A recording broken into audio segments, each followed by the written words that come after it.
From Keene in the Shire, the Liberty Media capital of the world, this is Daryl W. Perry, host of FPP Radio News for Tuesday, January 12th, 2016. Silver is trading at $13.90 per ounce. Gold is valued at $1,198 per ounce. And according to BitcoinAverage.com, the average price of Bitcoin is $449. Antiwar.com reports in one of the last few steps needed to fully implement their requirements under the P5+1 nuclear deal, the Iranian government has removed the core from the Arak heavy water reactor and filled it with cement, rendering it useless. The Arak reactor was the center of a lot of dispute between Iran and the international community. Objections over Iran's enrichment of uranium for the aging Tehran Research Reactor, TRR, led to the plan for Arak, which was to run on unenriched uranium as an alternative source for medical isotopes. Western nations objected to this as well, however, on the ground that the waste the reactor would produce included plutonium. Though Iran never planned to construct the substantial processing facility to extract this from the waste, and even offered to send all the waste abroad, it remained a sticking point, and ultimately it was agreed that the West would provide Iran with an alternative configuration at Arak, which would be more acceptable. Iran's Atomic Energy Agency says they believe they will have fully implemented the P5+1 deal within the next 7 days, and President Rouhani expressed hope that sanctions relief would quickly follow as the deal obliges. The Rouhani government has been scrambling to finish the deal in hopes of getting sanctions relief in place before next month's elections.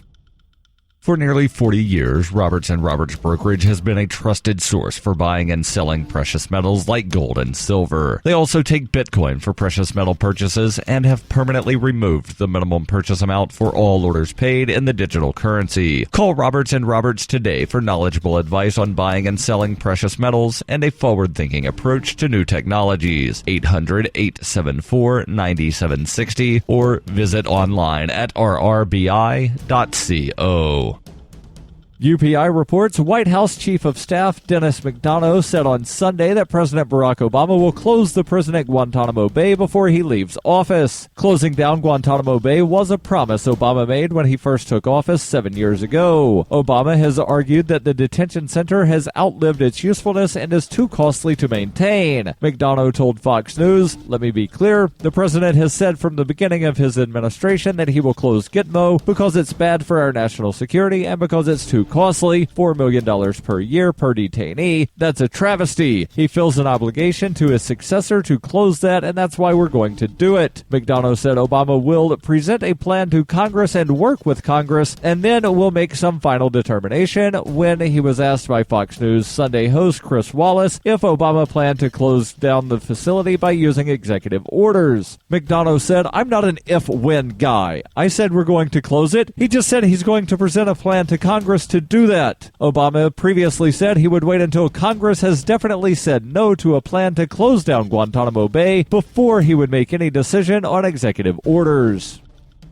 The Daily Decrypt is a Monday through Friday newscast about all the best news in cryptocurrencies and peer-to-peer networks. Know what's hot in the world of digital money, borderless trade, and cutting-edge communications. Available on YouTube, SoundCloud, and Facebook video. The Daily Decrypt is the news of the future.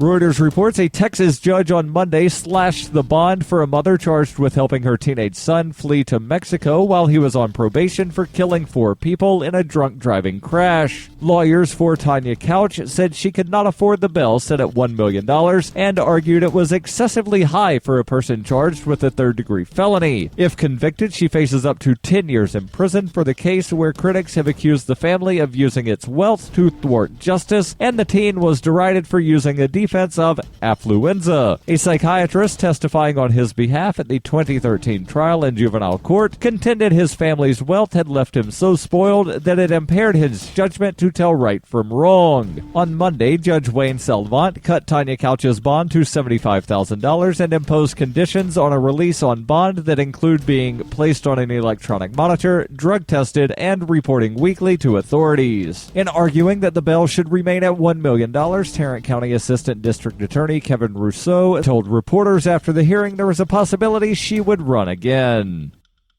This has been FPP Radio News, online at fppradio.com.